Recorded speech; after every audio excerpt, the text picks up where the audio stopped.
Olá, tudo bem com você? Eu espero que sim, como deve ser hoje aqui no nosso café. Café com Jesus, nós vamos ter uma leitura e uma reflexão bíblica. Hoje, a bola da vez, Levítico 12. Primeiro, a leitura. Acompanhe comigo. A purificação após o parto. Disse o Senhor a Moisés: diga aos israelitas, quando uma mulher engravidar e der à luz um menino, estará impura por 7 dias, assim como estará impura durante o seu período menstrual. No 8º dia, o menino terá que ser circuncidado. Então a mulher aguardará 33 dias para ser purificada do seu sangramento. Não poderá tocar em nenhuma coisa sagrada e não poderá ir ao santuário até que se completem os dias da sua purificação. Se der à luz uma menina, estará impura por 2 semanas, como durante o seu período menstrual. Nesse caso, aguardará 66 dias para ser purificada do seu sangramento.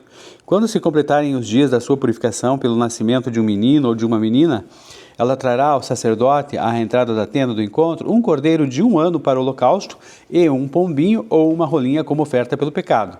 Ele os oferecerá ao Senhor para fazer propiciação por ela, que ficará pura do fluxo do seu sangramento. Essa é a regulamentação para a mulher que der à luz um menino ou uma menina. Se ela não tiver recursos para oferecer um cordeiro, poderá trazer 2 rolinhas ou 2 pombinhos, um para o holocausto e outro para a oferta pelo pecado.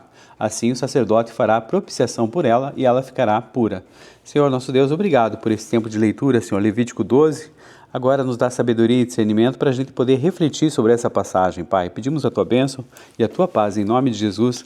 Amém. Gente, Levítico 12 aborda então as leis de purificação ritual para as mulheres após o parto, né? Então a gente tem ali essa questão desse período de contaminação cerimonial e as ofertas necessárias para a restauração do estado de pureza da mãe perante ali a comunidade de Israel.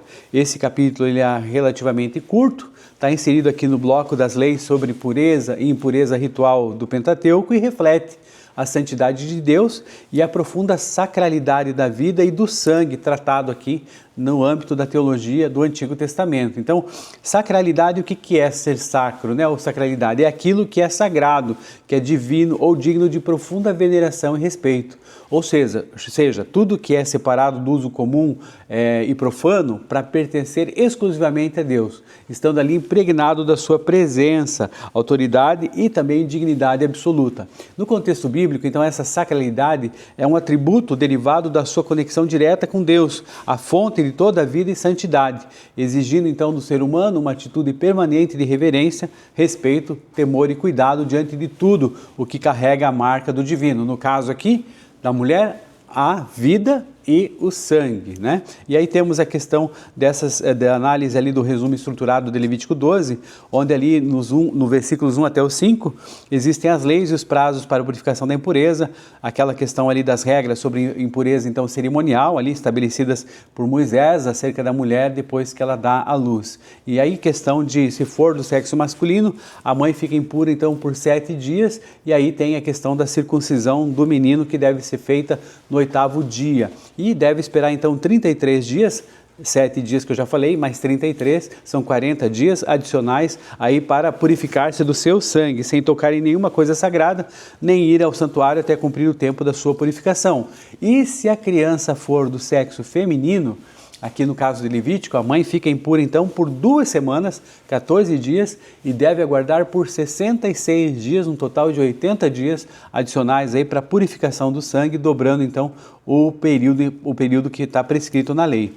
Por que essa matemática aí do filho homem e da filha mulher, né? Por que essa discriminação? Existe aí? É porque ela é mais frágil? Como que é? Olha só, no final das contas, o intuito até tem razão de ser. Bem, a duplicação do tempo de purificação ritual para o nascimento de uma filha mulher, 80 dias ao todo, em comparação com os 40 dias do filho homem, não é explicada assim de modo explícito aqui pelo texto de Levítico 12.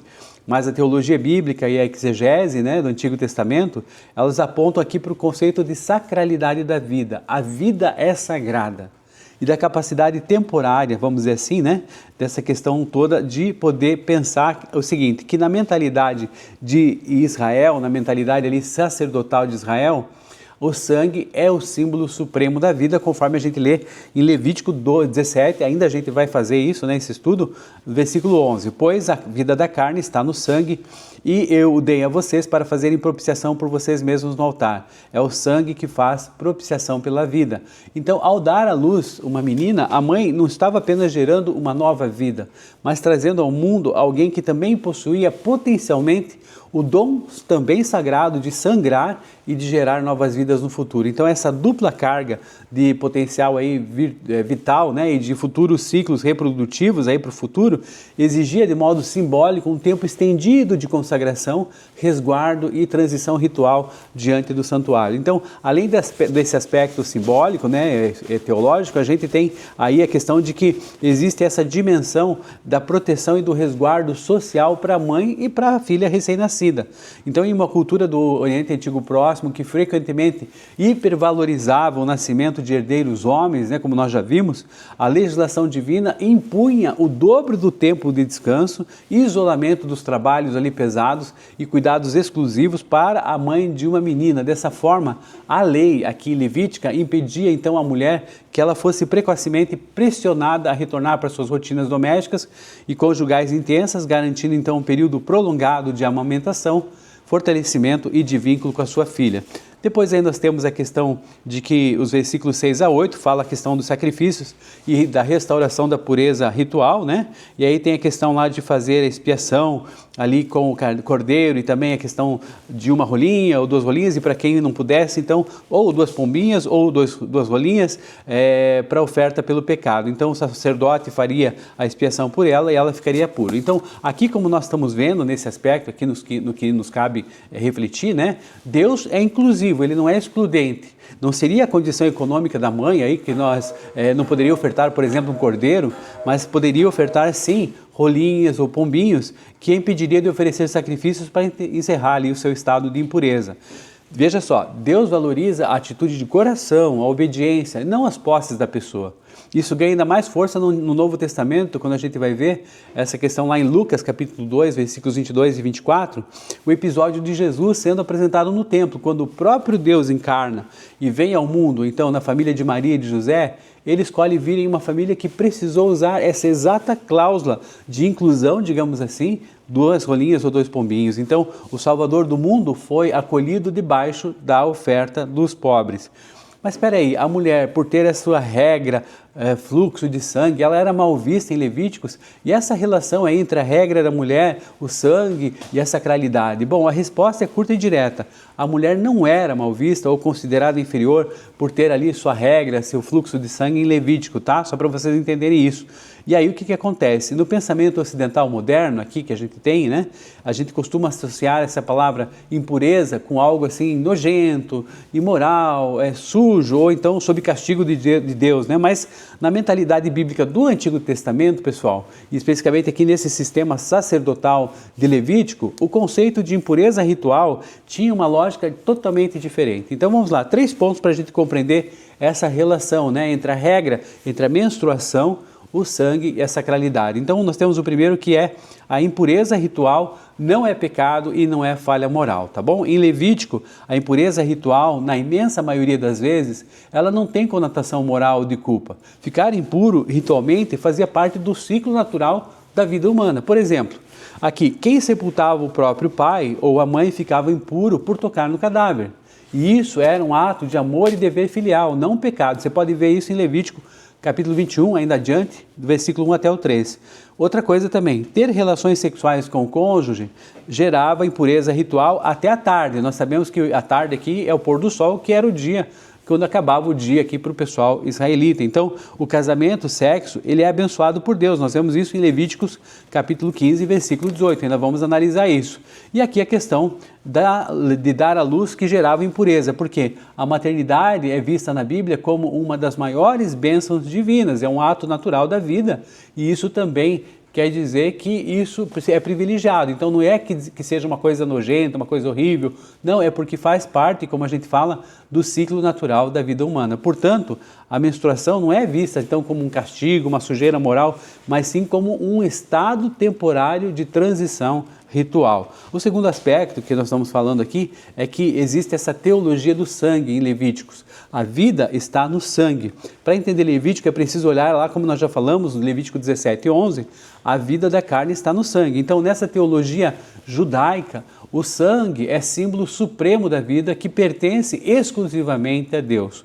Quando o sangue, ou o fluxo vital, no caso, saía do corpo de um israelita, seja a menstruação da mulher, a ejaculação do homem, que nós vemos aqui em Levítico 15, uma ferida, o parto aqui de Levítico 12, ocorria o que os teólogos chamam de perda temporária da vitalidade.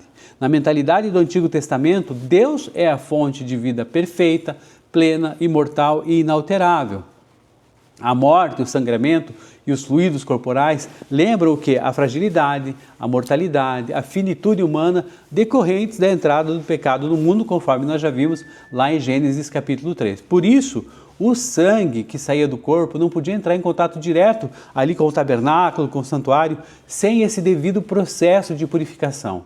A regra do resguardo, da purificação, ela não existia porque a mulher fosse má, mas sim para marcar o respeito à sacralidade da vida, ao sagrado que se manifestava através do sangue. E também o terceiro ponto que eu falei a vocês é um período de descanso, uma proteção a esse tempo.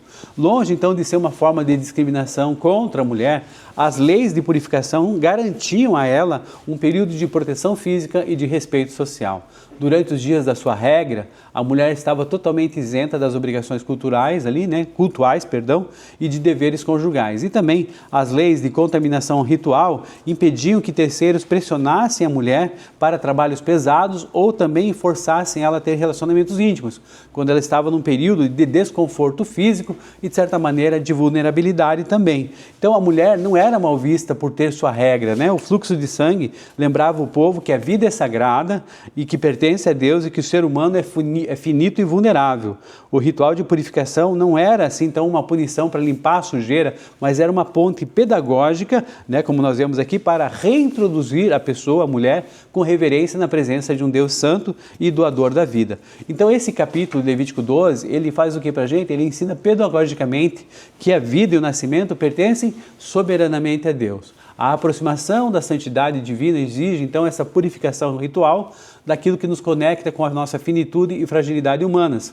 Ao estabelecer prazos de transição e sacrifícios de expiação, com a provisão inclusiva, como nós vimos, misericordiosa para os mais pobres, a lei não punia a mãe pela maternidade, mas consagrava o restabelecimento da sua comunhão plena no culto comunitário. Teologicamente, essa lei antecipa a graça perfeita e o acolhimento divino demonstrado no Novo Testamento, quando, por exemplo, a própria Maria, né, mãe de Jesus, cumpre essa prescrição oferecendo o sacrifício aos humildes ao apresentar Jesus no templo. Então, olha só, Jesus, né, ele ama as mulheres, né? E aqui a gente vê a lei de Deus, que ele tem um carinho especial pela mulher. Então, sinta-se agraciada, tá bom?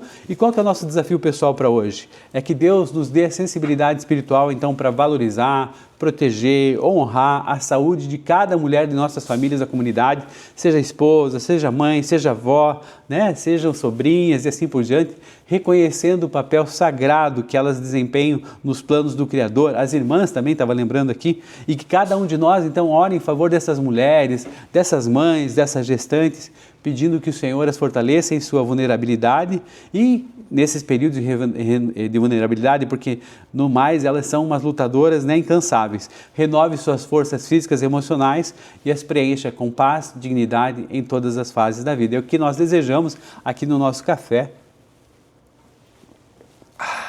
Café com Jesus. Um grande abraço a você e em especial às mulheres. Até a próxima. Deus abençoe. A paz. Valeu!